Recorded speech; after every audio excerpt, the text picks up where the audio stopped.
রাধার জন্মাষ্টমীর উপহার।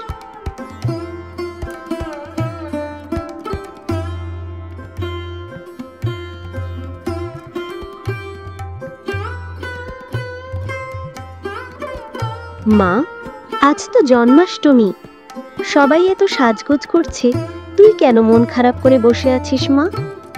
মা, সবাই বলে আজ কৃষ্ণ ঠাকুর সবার মন ভরে দেন, কিন্তু আমি কখনো ওকে দেখি না। মনে হয় উনি আমাকে ভুলে গেছেন। আরে পাগলি, ঠাকুর কি কাউকে ভুলে যায় নাকি? তুই আজ গোপালকে দেখবিই দেখবি। আমি তোর সঙ্গে মন্দিরে যাব।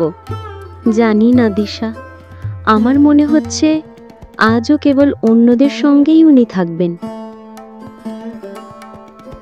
হে কৃষ্ণ ঠাকুর, যদি তুমি সত্যিই থাকো, আজ একবার আমায় দেখা দাও, শুধু একবার।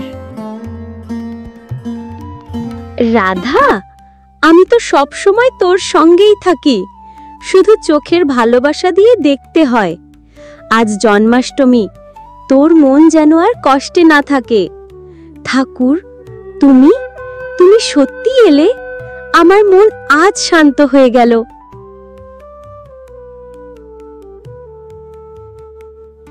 রাধা, তুই এত হাসছিস কেন? মা, আজ জন্মাষ্টমী, আমি আমার সবচেয়ে বড় উপহার পেয়েছি, কৃষ্ণ ঠাকুরের দেখা।